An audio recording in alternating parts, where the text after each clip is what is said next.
Cricketer Mustafizur রহমানকে বাদ দেওয়ার প্রতিক্রিয়ায় বাংলাদেশ আইপিএল সম্প্রচার বন্ধ রাখার নির্দেশ দিয়েছে তথ্য ও সম্প্রচার মন্ত্রণালয়। আজ সোমবার এ বিষয়ে সংশ্লিষ্ট সম্প্রচার মাধ্যমগুলোকে চিঠি দিয়েছে।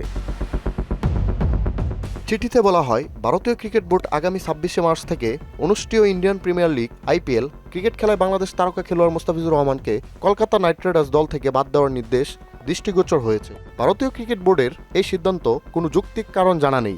এমন সিদ্ধান্ত বাংলাদেশের জনগণকে ব্যথিত, মর্মাহত ও ক্ষুব্ধ করেছে।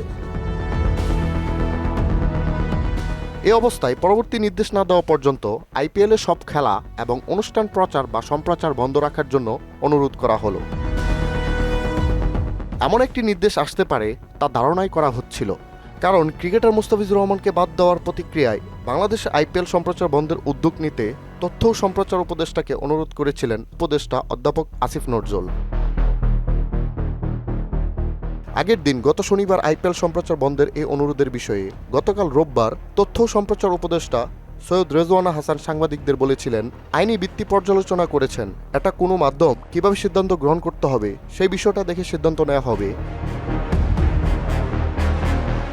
তথ্য উপদেষ্টার এই বক্তব্যের একদিন পরেই আজ তথ্য মন্ত্রণালয় চিঠি দিয়ে আইপিএল সম্প্রচার বন্ধ রাখার জন্য সংশ্লিষ্টদের নির্দেশ দিল। হৃদয় ইসলাম রোমান, মোহনা ডিজিটাল।